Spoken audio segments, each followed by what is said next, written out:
والسلام بالصداق تارهاتم والسلام أي حبيبي كبرياتم والسلام أي همالي دلرباتم والسلام هادي راهي هداتم والسلام بالصداق تارهاتم والسلام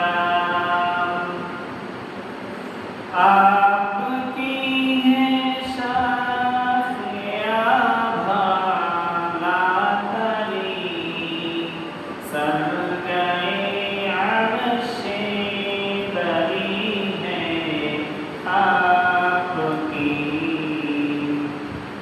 आपकी है शाखिया भाला तरी सर गए अर्शे बरी है आपकी और मलाइक ने पढ़ा तुम पर सलाम ऐ हमारे दिलरुबा तुम पर सलाम हादिए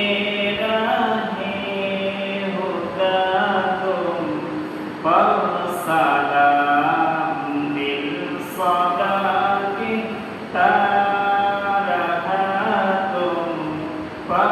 والسلام أي همالي دلرباتم والسلام أي حبيبي كبرياتم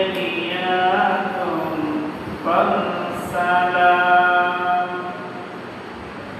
উপস্থিত শ্রদ্ধেয় সম্মানিত মুরব্বিয়ানি কেরাম সমবেত কলিজা টুকরা প্রাণ প্রিয় মুসলিয়ানি কেরাম আল্লাহ রাব্বুল আলামিন জিলহজ মাসের 11 তারিখ ঈদুল আজহার পরের দিন আল্লাহ তাআলা পবিত্র এই জুমার দিনে যে দিন হাজী সাহেবরা হজের কাজ করতেছেন শয়তানকে গরম করতেছেন হজের সেই মহা পবিত্র দিনে জুমার দিন আল্লাহ তাআলা আমাদেরকে আল্লাহ তাআলার ঘরে আসার জুমার নামাজ পড়ার জন্য কবুল করেছেন এই জন্য শুকরিয়া জ্ঞাপন করে বলি আলহামদুলিল্লাহ। সম্মানিত মুসলিয়ানি কেরাম আজকে জিলহজ মাসের 11 তারিখ সৌদিতে জিলহজ মাসের 12 তারিখ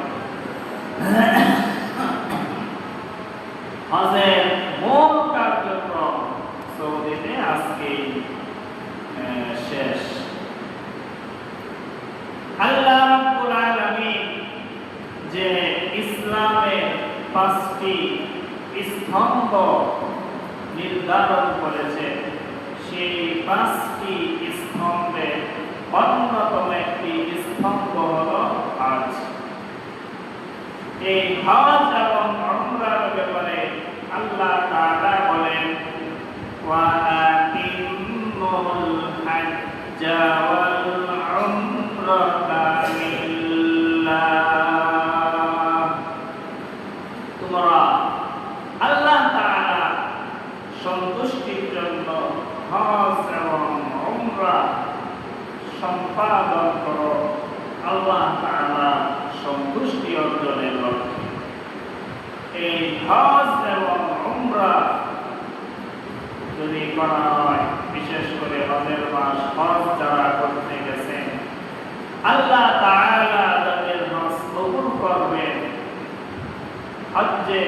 মাকবুল, হজ্জে মাবরুর যাদের নসিব হবে। হাদিসের মধ্যে এসেছে সবেমাত্র মায়ের পেট থেকে ভূমিষ্ঠ একটি সন্তান যেই রকম ভাবে নিষ্পাপ নিষ্কলুষ, ওই রকম একজন হাজী সাহেব নিষ্পাপ নিষ্কলুষ হয়ে সে ফিরে আসে বাড়িতে। সুবহানাল্লাহ, এত বড় একটি ইবাদত হজের ইবাদত। হাদিসের মধ্যে এসেছে রাসূল আকরাম সাল্লাল্লাহু আলাইহি ওয়াসাল্লাম বলেছেন, তোমরা হজ করো, উমরা করো। এই হজ আর উমরা দুইটা লাভ তোমাদের হবে। একটা লাভ হলো হজ আর উমরা তোমাদের গুনাহগুলি ধুয়ে মুছে সাফ করে দিবে। আরেকটা উপকারিতা হলো হজ আর উমরা করলে তোমাদের দরিদ্রতা দূরীভূত হবে। সুবহানাল্লাহ। হজ করলে আমরা দেখি 5 লাখ, 6 লাখ, 7 লাখ টাকা শেষ হয়ে গেল। আর আল্লাহ রাসূল সাল্লাল্লাহু আলাইহি ওয়াসাল্লাম বলেন হজ করলে দরিদ্রতা দূর হবে, দরিদ্রতা দূর হবে। হজ আর উমরা করলে দরিদ্রতা দূরীভূত হবে। হাদিস, হজ আর উমরা করলে দরিদ্রতা দূরীভূত হবে। হজ আর উমরা করলে দরিদ্রতা দূরীভূত হবে। সুবহানাল্লাহ। হজ 3 প্রকারের হজ রয়েছে।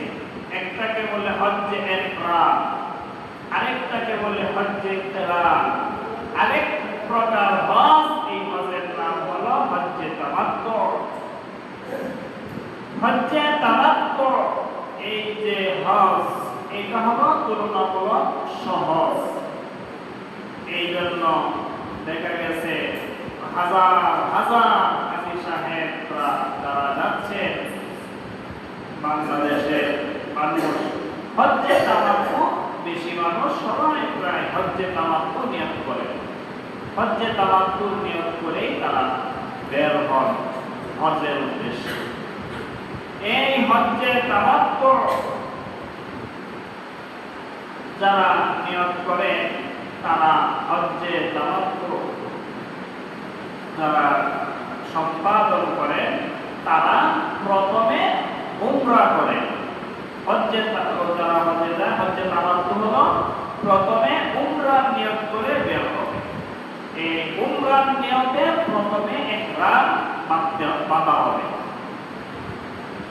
ইহরাম, হজের যে ইহরামের যে কাপড় আছে, ওই কাপড় পরলেই ইহরাম বাঁধা হয়ে যায় না। কাপড় পরে যখন উমরার নিয়ত করে তালবিয়া পড়া হয়, তখন গিয়ে ইহরামের ভিতর প্রবেশ করা হয়। আমি বাসায় থেকে ইহরামের কাপড় পরলাম, ইহরামের কাপড় পরে বাসা থেকে বের হলাম। তো হজের ইহরাম বাঁধতে যে বিষয়গুলো নিষিদ্ধ, ইহরামের কাপড় পরলে ওইগুলো নিষিদ্ধ হয়ে যায় না। যেমন ইহরাম অবস্থায় অনেক কিছু নিষেধ আছে। ইহরাম বাঁধার পরে শরীরের চুল কাটা, চুল উপড়ানো, এগুলো আর জায়েজ নাই ইহরাম বাঁধার পরে। আবার ইহরাম বাঁধার পরে নখ কাটা, এটাও জায়েজ নাই। মাথা ঢেকে রাখা ইহরাম বাঁধার পরে, এটা পুরুষদের জন্য মাথা ঢেকে রাখা জায়েজ নাই। ইহরাম বাঁধার পরে মাথা খালি থাকবে, টুপি পরাও জায়েজ নাই।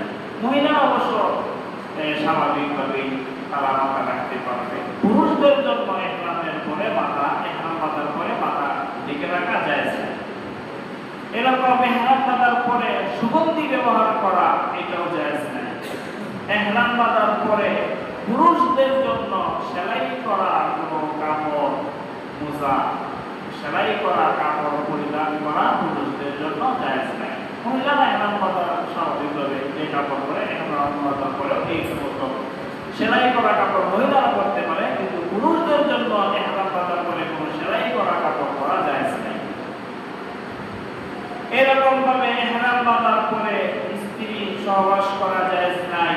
সহবাসের দিকে আকৃষ্ট করে এরকম কথাবার্তাও স্ত্রীর সাথে জায়েজ নাই। অনেকে আছে স্বামী স্ত্রী একসাথে হজে যায়, উমরা যায়, সহবাস তো একবার কথা করে জায়েজ নাই, সহবাসের দিকে ধাবিত হয় মন, এরকম কথাবার্তাও জায়েজ নাই। অনুরূপ কোন প্রাণী শিকার করা জায়েজ নাই। অনুরূপভাবে হারাম এলাকা, হারামের যে এরিয়া আছে, মক্কা মদিনা হারাম যে এরিয়া আছে, ওই এরিয়ার ভিতরে কোনো গাছের পাতা ছিঁড়া, ঘাস উপড়ানো এগুলো জায়েজ নাই ইহরাম বাঁধার পরে। এরকম ইহরাম বাঁধার পরে অনেক কিছু নিষিদ্ধ হয়ে যায়। তবে এই ইহরামটা, ইহরামের কাপড় পরলেই ইহরাম বাঁধা হয়ে যায় না, বরং ইহরামের কাপড় পরে করার পরে যখন হজের বা উমরার নিয়ত করে তালবিয়া যখন করা হয়, তখন একজন ইহরামের ভিতরে প্রবেশ করে, তখন এগুলো নিষিদ্ধ হয়ে যায়। এই জন্য অনেক ভাইয়েরা আছেন বাড়ি থেকে, বাসা থেকে ইহরামের কাপড় পরে যান, কিন্তু ইহরামের নিয়ত করে, হজের উমরার নিয়ত করেন না। প্লেনে ওঠার পরে তারা হজের নিয়ত করেন বা উমরার নিয়ত করেন। তো উমরার নিয়ত যখন করবে তখন থেকে সে ইহরাম বেঁধে ফেলল, তখন থেকে এই কথা নাজায়েজ হয়ে যাবে। তো অবশ্য এই প্লেনে ওঠার সাথে সাথেই, প্লেনে ওঠার পরে ইহরাম বেঁধে ফেলা, নিয়ত করে ফেলা এটা উচিত। কারণ এই সুনির্দিষ্ট একটা বাউন্ডারি আছে মক্কার চতুর্দিকে, ওই বাউন্ডারি, এটাকে আরবিতে বলা হয় মিকাত। এই মিকাতের আগেই নিয়ত করা জরুরি। সেই হিসাবে অনেকেই প্লেনে উঠেই নিয়ত করে ফেলেন, অনেকেই এয়ারপোর্টে নিয়ত করে ফেলেন। যাই হোক, এভাবে তামাত্তু হজের নিয়ত যারা করেন, তারা এভাবে ইহরামের কাপড় পরার পরে তারা শুধুমাত্র উমরার নিয়ত করেন যে হে আল্লাহ, আপনার সন্তুষ্টির জন্য আমি পবিত্র উমরা করার নিয়ত করলাম, আপনি সহজ করেন, কবুল করেন। এভাবে নিয়ত করে তালবিয়া যদি করে লাব্বাইক আল্লাহুম্মা লাব্বাইক লাব্বাইক লা শারীকা লাকা লাব্বাইক ইন্নাল হামদা ওয়ান নি'মাতা লাকা ওয়াল মুলক লা শারীকা লাক, এটা হলো তালবিয়া। এটা বলার সাথে সাথেই সে ইহরাম বেঁধে ফেললো। এখন ইহরাম বাঁধা সে হয়ে গেছে, এখন এইগুলো তার চুল কাটা, নখ কাটা এগুলো হারাম হয়ে যায়, নাজায়েজ হয়ে যায়। তাহলে ইহরাম বাঁধলো, বাঁধার পরে মক্কায় প্রবেশ করবে। মক্কায় প্রবেশ করে প্রথম যদি শরীর ক্লান্ত থাকে, তাহলে হোটেলে গিয়ে বিশ্রাম নিয়ে গোসল করে আরাম করে তারপরে আল্লাহ করে যাবে, বাইতুল্লাহ যাবে, উমরা সম্পাদন করবে। উমরার মধ্যে 4টা কাজ জরুরি। 4টা কাজের মধ্যে ইহরাম বাঁধা একটা, এটা তো হয়ে গেল। এখন আল্লাহর ঘরে গিয়ে বাইতুল্লাহ শরীফে প্রবেশ করবে। বাইতুল্লাহকে দেখে, কিতাবে আছে, হাদিসে আছে যে বাইতুল্লাহকে প্রথম নজরে যখন বাইতুল্লাহ আসে, বাইতুল্লাহ নজরে আসতেই মানুষ বাইতুল্লাহকে দেখে যে দোয়া করে, আল্লাহ তাআলা সেই দোয়া কবুল করে, মঞ্জুর করে নেন। সুবহানাল্লাহ। এই জন্য বাইতুল্লাহ দেখে দোয়া করা, তারপর বাইতুল্লাহে প্রবেশ করা। এখন তওয়াফ করবে। বাইতুল্লাহ 4টা কোণ, একটা কোণ, এক কোণে হাজরে আসওয়াদ রাখা। এই পরের কোণটাকে বলে ইরাকি কোণ, তারপরের কোণটাকে বলে শামী কোণ, মানে এটা সিরিয়ার দিকে কোণটা।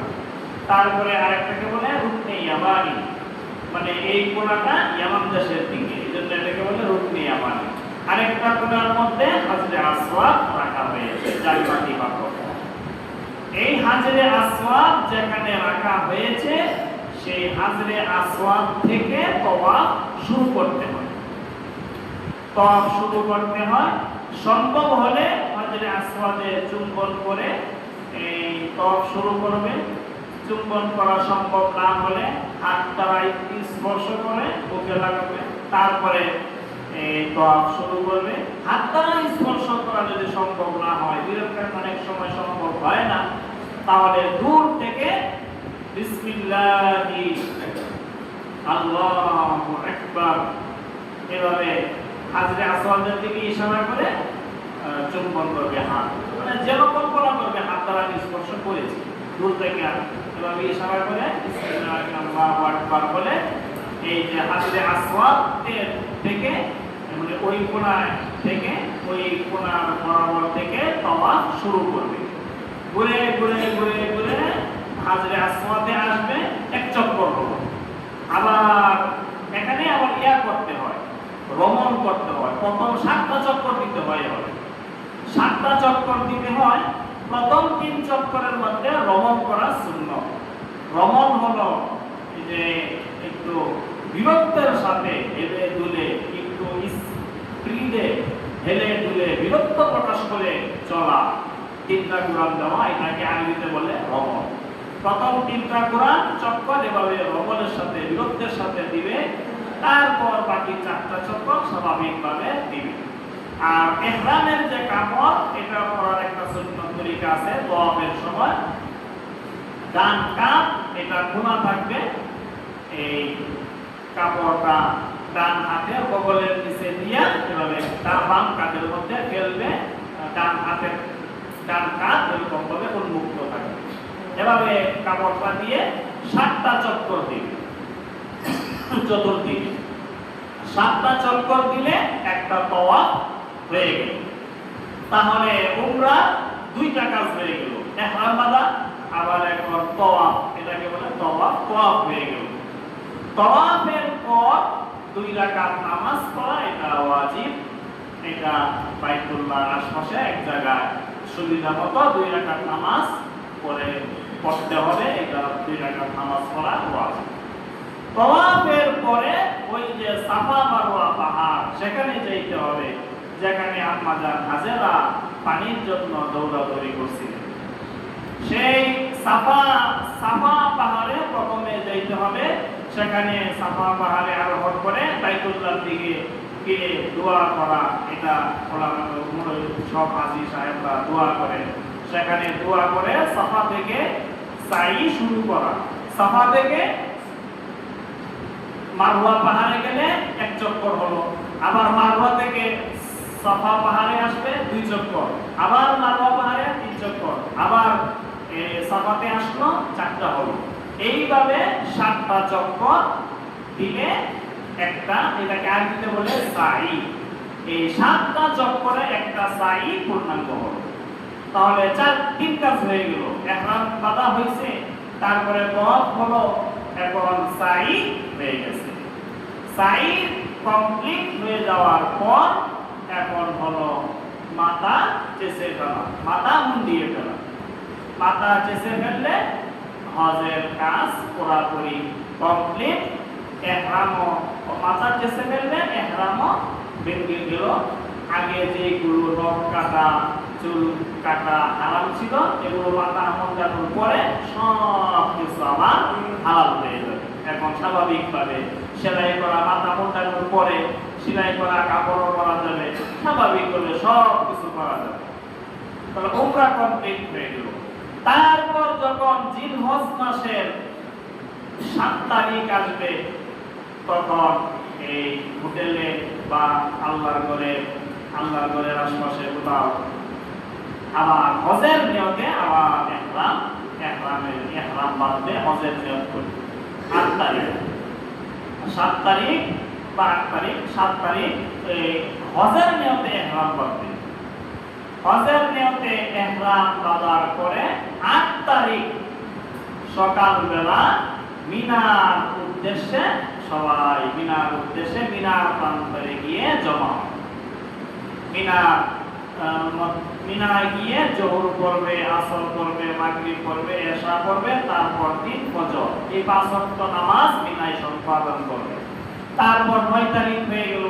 9 তারিখ ফজরের নামাজের পরে আরাফার ময়দানের দিকে সবাই রওনা করবে।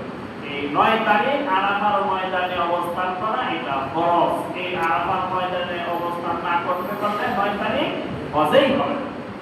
9 তারিখ আরাফার ময়দানে অবস্থান করবে। তারপরে সূর্য ডুবে যাওয়ার পরে আরাফার ময়দানে আবার জোহর আসরের নামাজ একসাথে পড়তে হবে। জোহরের সময় আসরের নামাজও জোহরের সময় একসাথে পড়তে হয় মসজিদে নামিয়ে। তারপরে 9 তারিখ সারাদিন আরাফার ময়দানে থেকে দোয়া দুরূদ করে মাগরিবের নামাজের পরে এখান থেকে রওনা করে মুজদালিফায় যাবে। মুজদালিফায় পৌঁছে এশার সময় যখন হবে, এশার সময়ে মাগরিব আর এশা একসাথে পড়বে মুজদালিফা। সেখানে রাত যাপন করা হবে। তারপর আযান, ফজরের আযান দিয়ে সাথে সাথে করে ফেলবে, এই মুজদালিফা থেকে বের হয়ে যাবে। মুজদালিফায় অনেক পাথর ছড়ানো ছিটানো থাকে। তারপর 10 তারিখ হয়ে গেল, সেখানে ফজরের নামাজ পড়ে 7টা পাথর বা 70টা পাথর সংগ্রহ করবে। 7টা সংগ্রহ করলে হবে। এই 7টা পাথর সংগ্রহ করে এই 10 তারিখ এই যে বড় শয়তান বলা হয় জামরায়ে আকাবা, বড় শয়তানের কাছে গিয়ে 7টা পাথর মারবে। একটা করে পাথর মারবে, বিসমিল্লাহি আল্লাহু আকবার, একটা মারবে, আরেকটা মারবে, আরেকটা মারবে, এভাবে 7টা পাথর মারবে 10 তারিখ। তারপর একটা কুরবানি করতে হবে। কুরবানি করা ওয়াজিব। কুরবানি করার পরে যখন কুরবানি ওকে হয়ে গেছে, এটা যখন কনফার্ম হবে, তখন মাথা মুন্ডাবে। মাথা মুন্ডানোর পরে বাইতুল্লাহ আল্লাহর ঘরে এসে ইয়া করা হবে, জিয়ারত করা হবে। আবার এই তাওয়াফ 7টা চক্কর, তারপর সাই করে আবার এই মিনাতে মানুষ চলে যায়। মিনায় গিয়ে 11 তারিখ 21টা পাথর ছোট শয়তানকে 7টা, বড় মেজো শয়তানকে 7, বড় শয়তানকে 7, 3টা শয়তানকে 21টি পাথর মারবে 11 তারিখ। তারপর 12 তারিখ এই পাথর মারার 10 তারিখে পাথর মারার সময় এটা হলো ফজরের পর থেকে নিয়ে সূর্য ডুবা পর্যন্ত। এই সারাদিনের ভিতরে ফজরের পরে মারলেও পাথর মারা হয় 10 তারিখ। কিন্তু 11 তারিখ আর 12 তারিখ পাথর মারতে হয় জোহরের নামাজের পরে। সূর্য পশ্চিম আকাশে হেলে যাওয়ার পরে 11 তারিখ 12 তারিখ পাথর মারতে হয়। 12 তারিখ যখন 12 তারিখও 3 শয়তানকে পাথর মারতে হয়। 12 তারিখ 3 শয়তানকে পাথর মারার পরে হজের কার্যক্রম মোটামুটি শেষ। এই 12 তারিখ সূর্য ডুবার আগে মিনা এলাকা, মিনার বাউন্ডারি ত্যাগ করতে হবে। যদি ত্যাগ না করে, তাহলে সূর্য ডুবার আগে কেউ ত্যাগ করতে না পারে, তাহলে 13 তারিখও মিনার প্রান্তরে অবস্থান করে এই পরের দিন 13 তারিখ পাথর মেরে তারপর মোটামুটি হজের 13 তারিখ পাথর মারলে হজের কার্যক্রম শেষ। তারপর আরেকটা ওয়াজিব থাকে, এটাকে বলে বিদায়ী তওয়াফ। এই বিদায়ী তওয়াফ করতে হয়, আবার এসে বিদায়ী তওয়াফ করতে হয়। এইভাবে মোটামুটি এটা হলো হজ্জে তামাত্তু। আরো 2 প্রকার হজ আছে, তবে সাধারণত মানুষ এই হজ্জে তামাত্তুটাই বেশি করে, কারণ এটা সহজ। ইহরাম অবস্থায় দীর্ঘ সময় থাকতে হয় না। ইহরাম অবস্থায় দীর্ঘ সময় থাকা এটা একটু কঠিন। ভালোভাবে দলে গোসল করা যায় না ইহরাম অবস্থায় থাকলে, কারণ ভালোভাবে গোসল করতে গেলে শরীর থেকে পশম পড়ে, এগুলো তো এই জন্য ইহরাম অবস্থায় লম্বা সময় থাকা এটা কঠিন।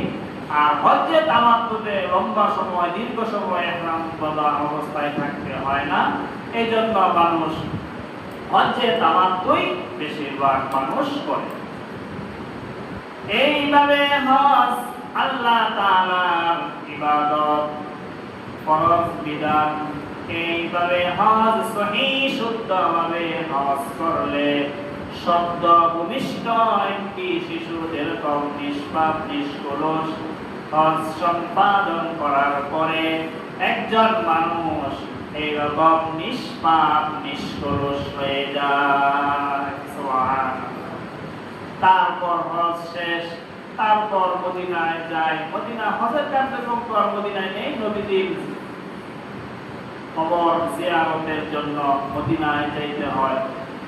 আল্লাহ রাসূল সাল্লাল্লাহু আলাইহি ওয়াসাল্লাম রওজা মুবারকে, কবর মুবারকে আল্লাহ রাসূল সাল্লাল্লাহু আলাইহি ওয়াসাল্লাম জীবিত আছেন। আল্লাহ রাসূল সাল্লাল্লাহু আলাইহি ওয়াসাল্লাম দুনিয়াতে যেরকম জীবিত ছিলেন ওই রকমই পুরাপুরি অক্ষত অবস্থায়, মানে জায়গাটা খালি স্থানান্তরিত হয়েছে, জমিনের উপর থেকে কবরে গেছে। আল্লাহ রাসূল সাল্লাল্লাহু আলাইহি ওয়াসাল্লাম জীবিত আছেন। যারা আসসালাতু ওয়াসসালামু আলাইকা ইয়া হাবিবাল্লাহ, আসসালাতু ওয়াসসালামু আলাইকা ইয়া রাসূলুল্লাহ, এরকম যারা সালাম পেশ করে আল্লাহ রাসূল সাল্লাল্লাহু আলাইহি ওয়াসাল্লাম সরাসরি নিজ কানে ওই সবার সালাম নবীজি নিজের কানে শুনেন এবং জবাব দেন। সুবহানাল্লাহ। আর দূর থেকে যারা দুরূদ পড়ে তাদের দুরূদ ফেরেশতারা নিয়ে পৌঁছায় নবীজির কাছে যে অমুকের ছেলে অমুক আপনার উপর একবার দুরূদ পড়ছে। আর পাশে গিয়ে সালাম দিলে আল্লাহ রাসূল সাল্লাল্লাহু আলাইহি ওয়াসাল্লাম নিজ কানে সবার সালাম শুনেন এবং জবাব দেন। আল্লাহ। এরকম ভাবে